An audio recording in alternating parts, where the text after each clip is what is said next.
And hello, folks. It's Bradley J. and the Bradley J. Show. Today, we're going to talk about end of life in a positive way. And our guest is Kasey March, who Thank is you. an end of life doula. And we'll explain more about that after this little intro. My family had a really good experience with hospice care when it came to my mother in Concord, New Hampshire. And I think my brother resolved at the time to give back. And he, in fact, is involved with end of life care now. As I think, did he get the certification as an end of life doula yet? I believe he is in his last week of his program, so he is almost Okay. done. And he turned me on to Kasey March. Said, you ought to have Kasey on. So how did you happen to know Phil? So Phil is also a hospice volunteer at the same hospice as I am. So we did some training together and got to know each other that way. Okay. And tell me a little bit about the organization, Doula Care for the Dying. So Doula Care for the Dying is a doula business. And so we provide death doula services here in Southern Vermont and Southern New Hampshire as well. Okay. By the way, I have an idea, Mm-hmm. but don't let me forget my idea. If we start to end and I haven't given you my idea, Okay. which I should probably act upon myself to make millions, remind me to give you the idea because I'm too, I guess, lazy. All right. So tell me, what does an end of life doula do for the client? And do you call it a client or a patient? So we call it a client. I'm a non-medical person, so I don't provide medical services like giving medication, writing prescriptions, things like that. Um, and what we do is we work in three phases. So the first phase of working with someone is life summary and planning. And so that is when I'm working with a person who is terminally ill or knows they are moving towards dying. Life summary is really talking to them about their life, getting a sense of the themes of things that were very important to them. This is often when someone comes up with legacy or remembrance projects that they might want to do for their friends and family. And then the planning is exactly what it sounds like. We're planning friend of life.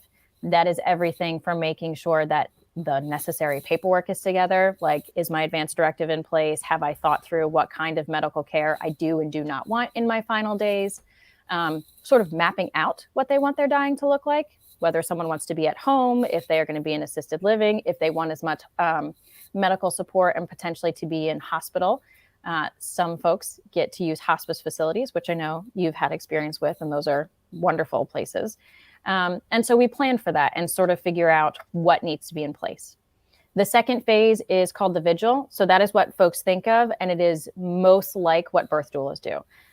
So vigil is really that bedside when someone is actively dying. That is support a lot of times to the caregivers and those around the dying person who have already been told what the wishes are, but now is the really emotionally intense period. And so I'm there as a logistic support and to make sure that things are going as planned as much as possible and that we are modifying as necessary because things can never go exactly as planned. Sorry, go ahead. Yeah.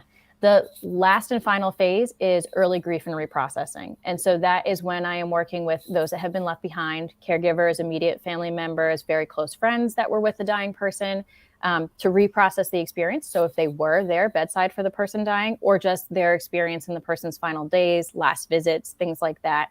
And then check-in phone calls a little later, referrals if they want to work with a grief counselor, things like that. And when I say referral, I really mean I have worked to make sure I have a network of people in the community that I can say, like, these folks are nearby. I have talked to them. I feel like, they are great resources. You might want to reach out. So folks generally think of death as a bummer. Sure. Have you ever been involved with an experience where death was actually a pleasant experience for even the client? Yeah. So a pleasant experience. A lot of people are no longer conscious by the time they die. And so Yeah. it is not a negative, it's not a painful experience. But if the essence of what you're getting to is someone has really prepared for, they have accepted the fact that they are dying. They don't feel like they have unfinished business, right? They have reached out to folks if they are trying to sort of say apologies or mend relationships. But I have worked with people who are really at peace with the fact that this is where they are. Right. And who are not scared of dying or resisting it and, wanting more time. So yeah, I suppose it's a matter. It's how you define a pleasant experience. So thank you Sure. for defining it. My kind of definition would be: I understand that you only get a certain amount of time, and this was my time, and I'm not really in pain, and I am, all like you say, all the loose ends are tied up. Hmm. I had a good time. It was a pretty good time to be alive on Earth, and I'm not in pain, and I can relax. I guess a relaxing experience. Yeah, I worked hard. I did all this. I did my bit, and Yeah. now I get to chill and move on. Did you get that sense ever? Yeah. Isn't that the goal? That is the goal. So what you are describing sounds what I would call dying well, right? So and it's different for every single person. Dying well is about sort of figuring out what is most important, what those values are. That's some of the things that we do. And when we talk about life summary, and I talk about themes, but values are definitely part of it. Yeah, right. So what is really important to a person? And then we move into the planning so that you can get to the dying well, right? You know what is most important. If there is something that is a stumbling block, if there is something that is feeling like a pain point right now, we do the work to resolve while that's still possible to do. And then, to use your words, you can have a relaxed death. And you use the phrase "good death," and you've already answered this question. I've heard the expression "good death." What is it? Well, Phil, I think we just addressed that. Also, I want to acknowledge a viewer, Kate Mahoney. That's her maiden name. I don't remember your married name, but she is a former Bostonian. Maybe is still a Bostonian at heart. She's out in what I picture the Midwest, one of those M states. I think Minnesota, and she is also starting her training to be an end-of-life doula. So she was looking forward to this, and I imagine she's enjoying it. You mentioned themes. Can you elaborate on themes and how that themes play in to this? Yeah, so it really depends on what a client's focused on, but themes are sometimes synonymous with values. They are the things that have come up as being really important in a person's life, right? So I have worked with a person recently that one of the themes that came up was activism and service. And so a very important thing in working with this individual was talking about early activism, the origins of how activism became important, the wisdom of this individual's mother, and the important role that that played, and really explaining the story to someone, which they had never done before. They had never spent the time thinking about it and going, oh my goodness, I am connecting these dots and I am thinking about why this was so important to me. And for this person, sharing the story was the really important piece, right? Okay. We did end up working on a legacy project, and that legacy project was related to music, because music was really important to this person. Right. It was another theme in their life. What was their project? So it was playing an instrument that they had played most of their life for one final time with another person, recording it so that recording could be shared with their children. Oh, wow. Yeah. All right. Once again, folks, if you just joined us, it's Kasey March, who's an end-of-life doula with Doula Care for the Dying. I'm sure you must have looked up what doula means. It's from the Greek. And the meaning has evolved because it meant woman who takes care of before, I guess. But now, of course, Sure. it's evolved beyond that. Doula. It's interesting, doula to bring you in and doula to take you out. Why is this not more popular? Why is it so hard to get an inpatient hospice bed? My theory is that there's not a lot of money in it. There's a lot of money in so-called heroic efforts to keep you alive and stretch out your life beyond what's pleasant. There's a lot of money in that. There's not so much money in just letting a person pass or aiding them with palliative care. Is that true? Is that what you figure? Why it's not more popular? Or is it just that people don't want to acknowledge that they're going to die and talk about it and things like that? So I think you've hit on at least two and I'm going to say three things that I think are part of it. One, the money piece. So what I think of as being a hurdle is doula care is currently not something that can be paid for by your traditional health insurances, right? So you might have Medicare, Medicaid paying for hospice. You might have long-term care insurance that is helping pay for assisted living or nursing care. But none of those resources that we currently have, as they are structured here in the United States, pay for end-of-life doula care. Which is ridiculous because if people go that route, it's better for insurance companies. It costs them less.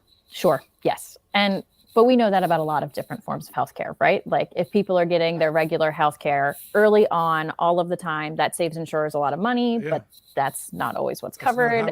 That's not the Western way. Right. So there's definitely a challenge there. And I would say that's a structural one.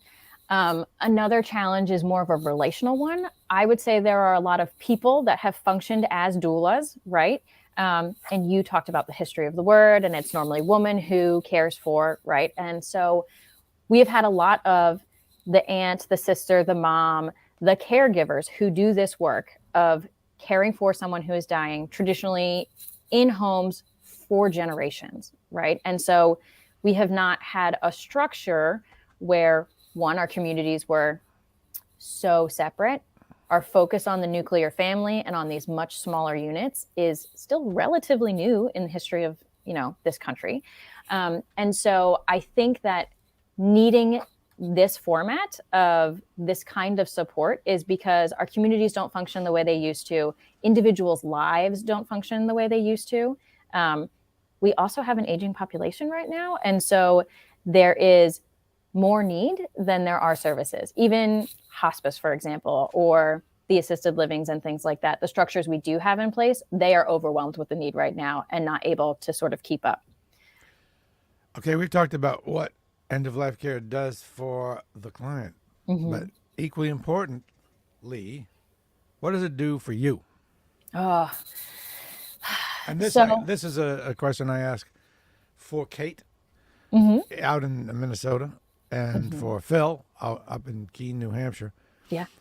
And anyone else who thinks, wow, this is something I could do. Let's focus on what the rewards are for the caregiver. I mean, the rewards for me are I am working with people at the end of their lives who are doing all of the reflecting, who are talking about all of their values and what's most important to them. It is really hard to be a person on autopilot all the time when you are constantly working with people who are doing the deep reflection, right? So it keeps you honest in a way that I don't think a lot of other careers do, right? As far as like, am I living in alignment with my values? And also, doing this work is really in alignment with my values. So I get a lot of satisfaction out of working with individuals, providing support, providing care, knowing that they are well taken care of, knowing that dying well is an option for someone. That's really valuable to me. And so I've always worked in support roles as far as all of my career, because being a death doula is not my first career. And so that's always been really fulfilling for me. Have you, what do you see as common themes as far as regrets? People share with you probably stuff they wish they had done differently. You have to be able to learn from that. Do you hear about regrets, and what's a regret theme that pops up? This is for everybody. It's like, let's take advantage of the knowledge of looking back that these people have and learn to live our lives a little differently. What do you see as regrets that pop up? It's funny. A lot of people spend more time focusing on good stuff, which is nice to know. But regrets, I would say one pattern that I have seen, and it shows up in a lot of different ways, are things about like a failure of kindness. So when I talked before about unresolved relationships, people are not coming to me and saying like, this terrible thing that happened to me, I really regret, blah, blah, blah, blah, blah. What they're saying is this behavior that I had, this thing that I did, I wish I had handled that differently. And so that comes up. So does that basically mean they wish they'd forgiven people or not made such a big deal out of something? Oh, it depends on a specific situation. It's so unique to the individual person. and I feel like I just keep talking about values, but it really is moments when people feel like they acted in a way that was not in alignment with their values. People are not telling me that they regret things that they felt were just, right? Like I might have said something to a person that they perceived as unkind, but I thought it was a just thing to say. That's not something someone is coming forward and saying like is a big regret of theirs. But what they might tell me as a regret is, you know, I was so focused on this part of my career that I missed, or I feel like I missed this part of my child's upbringing, right? I didn't focus on X, Y, and Z, and that is a regret of mine. I've spent time later in their adulthood trying to make that relationship better and different and repair in that way. So those, I would say, are the things that people are talking about as regrets, times that they feel like they got kind of pulled off track, pulled away from their values, and had to come back to it. All right. Does that make you, and this is all about, I'm talking about this because people who are thinking about doing this are going to go through these experiences. Does that make you examine your possible regrets? And it's good for you because you don't have to wait to the end of your life to do this. Sure. Yeah. I mean, you had asked me before about why I do this and why it's fulfilling. And I had said to you, it's great to be surrounded by people who are talking about their values. And it's always making me think about my values and if I'm living in alignment with it. So my answer here is the same. You know, I don't want to create regrets for myself. I don't want to be at the end of my life, whenever that may be, whether I'm in my 90s or, you know, I have an illness and I am much younger and it's not something I anticipated, feeling regrets. And that is another thing that I will say, working with younger clients, so sometimes it is framed as regret, but there can be anger about, I didn't get the amount of time I thought I would. And so feeling like I don't necessarily regret what I did, but I wish there had been more time. I want to do X, Y, and Z. You know, I'm not done writing the book yet, right? Like things like that. So one thing that I've always thought was a mistake people make is pretending they're not going to die. And that allows them to procrastinate on doing things. And they don't. They put it off. They don't go on the trip. They don't reconcile with somebody they had a fight with. And as a caregiver, you, at the end, is in right in front of your face all the time. So do you find that you tend to put things off less because of your keen awareness that there is an end? And doesn't that enrich your life? I'm human too. So I would say there are definitely moments where something comes up and I realize like, oh, I am seizing the day and making a decision that maybe I wouldn't have several years ago because I am so much aware of like how fragile this life can be. But I also run on autopilot sometimes, right? I am married. I have a young child. You know, sometimes it's just hard to like get the toddler packed up and out the door and run through the day. And so I don't always pause and look at the butterfly that she's looking at with her, which I might want to, you know, so it's not perfect, but I certainly have more opportunities. So I talk to people and ask them, how long do you think you're going to live? And they say, I'm going to live to 90 or 100. I'm thinking that's a mistake to think that way. I always think in terms of 5-year chunks. And now at my age, I even think in terms of shorter chunks. And I just feel like that's a healthier way. And speaking to you and thinking about these things and being aware of end of life, I think is a healthier way to live your life. Let's get into the stuff that you need to have tied up, the legal stuff, which is a real important part of what you do. I'm sure in the training, you go through all the loose ends that need to be tied up so that a person doesn't have to fret during those final weeks, months, days. What are those things that need to be tied up? Okay. So I'm going to talk in terms of big buckets. One big bucket is medical, right? So you need to think about what you want end of life to look like, what interventions you do and do not want to happen. Okay. So have that outlined so that your preferences are known. Identify who is the person that gets to make medical decisions if you are not able to, right? If you can't articulate for yourself. And then the last thing is make sure they know what those preferences were. Right. That is one really big piece. And that is one piece that I think people are hesitant to think about. It almost feels like I don't want to invite this into my life. Yeah. So they will appoint proxy is a healthcare proxy, and they will have a list somewhere of what they want, but they don't let the proxy know what's on the list, and that's the key thing that's missing. That can be a challenge sometimes, right? Whether it's because the medical proxy is someone who is resistant to have the conversation. I hear that a lot. So talk with folks and they have identified, let's say, a child, an adult child that's going to be this medical proxy. And they say, hey, I want to talk to you about my wishes related to anything. And there's some resistance there, right? So it's nice to start that conversation earlier than you need it, because it might be a conversation that you are having in small chunks multiple times. Right. And then just making sure any of the paperwork, folks know where it is. It is in this filing cabinet, this lockbox. This is how you get to it. Anything else that needs to be, what are some of the other things that need to be wrapped up? Yeah, so if health is one chunk, the next chunk I would say is financial, right? And that has more nuances and different pieces. So who gets to make financial decisions for you? It doesn't have to be the same person as the medical person, but they really should work well together, because the medical and the financial will interact to a great degree. And the financial also has to do with like your estate. So what is being left behind when you die, what you want to happen to it, how you want it disposed, whether that is you're writing a will, or let's say you're putting together a trust, and how those things are being dealt with. That is the place where, depending on how complicated things are for an individual, you can do it yourself, but sometimes it's helpful to have a lawyer involved just to make sure everything goes smoothly. How about yourself? Have you wrapped up everything? Have you practiced what you preach? Yeah, so I have a living trust. It is all wrapped up. We have talked to the people who would take care of our children if we died before our children are over the age of 18, the person who would manage the trust until, kids are old enough that they could receive things from the trust directly. So we have done those pieces. Okay, so Kate, back to Kate. I had this question a while ago.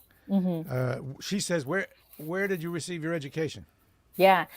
So I did my program through INELDA, so the International End of Life Doula Association. They offer in-person trainings, they offer online trainings, but when they do their online trainings, they're still live. So it's talking live like we are right now, and being able to do things where you are practicing, right? You are doing some role play. So you're saying the words out loud that you would have to say with a person who is dying, which can be really challenging. And I thought that that was a huge benefit to doing this program. Okay. Let's see. We have just a couple comments here. It's humane to end one's life and avoid unnecessary pain, just as we humanely do for our furry friends. So that's the point. We talk about how it's our duty as pet owners to make sure they have a good death, and it's okay to do that with pets. But for some reason, the legal world for people makes it super difficult to get, say, assisted suicide or euthanasia. Want to talk about that? Yeah, so you're talking about medical aid in dying, right? Yeah. And it's legal in a couple of states. Vermont is one of them. And so medical aid in dying is available to people who are terminally ill, who have a diagnosis of 6 months or less to live, right? So this is a situation where you would meet with a doctor, you've got your terminal diagnosis, you have your prognosis that's 6 months or less, you are planning for your end of life, and you have decided that you want to be in control for some reason. Yeah. It might be because there's an anticipation of a great level of discomfort. It might be because there's an anticipation of a lot of loss of mobility and things like that, and independence, which a person really values. Right. There could be an anticipation of cognitive decline. So there's lots of reasons people make that choice. Oh, the simple version is if it's not fun anymore, I don't want to do it. So when you take your pet to the vet to be put to sleep, it seems so simple. They might give the pet I don't know, the equivalent of something to reduce stress, and then they give them the shot and they pass away super peacefully and instantly. Why do we make such a big deal out of it? Both when it comes to the death penalty, by the way, and euthanasia. Why? The question medically is, and I don't know if you can answer that, why don't we just do for people, both as end-of-life care and for punishment, if you're going to go that death penalty way, do exactly what you do for dogs? It seems, is it just because simply we're bigger, Why does it? Why? I can't answer the Why medical is it, question. Yeah. Why isn't it as simple as when you take the pet to the vet? We seem to make it unnecessarily complicated. Okay, is there anything that I haven't covered that I should cover? Anything you haven't covered as far as End of care of interviewing you that you want to get out there? Something important, some important message? I would say the important message is not to be afraid to think about it and plan now, no matter what state you are in your life, because it makes it so much easier when you need the information. You're going to change your mind. That is totally fine. But having done the exercise at least once of thinking about what you want the end of your life to look like in a conversation with someone is a huge benefit to you. It is a great gift that you can give to the people who will be caring for you at the end of your life to have thought about what you want. Right. And thinking about what you want, I've taken it even a little further. You talk about legacy and appearance is interesting, and you have control over that if you think about it ahead of time. And I even have a thumb drive with photos I want used at any service, because that's what people will remember you by if they go to that. I think it's nice to put yourself in the place of your loved ones and try to make it easier for them so they don't have to wonder. They don't have to go looking for photos and doing all this stuff. Do as much as you can to make their time easier, because it's going to be harder for them because you're gone. So let them know where everything is. Here are the photos I want used. Here's the paper that says all the details. Do this, not this, not this, not this. And you already came to this, but I'm just taking it a step further as far as the details. And I think it's kind of joyful to think about it and take control. Sure. I guess it's a good place to stop. Let me see if there are any other. No, that's pretty much it as far as questions and getting to know you and getting to know what an end-of-life doula is and does. I really appreciate your time. And where is there a place people can donate? Is there an organization they can donate to? So I would reach out to the doulas in your area. Most of us do pro bono work. And so donations from individuals help us fund services for folks who cannot afford it, because there is no additional way for us to get funded because we can't collect insurance money right now. So it enables a doula to give their time to more families. And very strongly, this is a field where we try to make the work accessible to as many people as possible. Okay. How would someone contact you? Do you want them to contact you? How would somebody do that? So my website is doulacarefordying.com. All of my additional contact information, if you wanted to call or send an email, everything is right on that website. Okay. Kasey March. Thank you so much. From Doula Care for the Dying and End of Life Doula. Think about it, and I appreciate your time. Thanks. Great talking to you. We will be on live in about 5 seconds.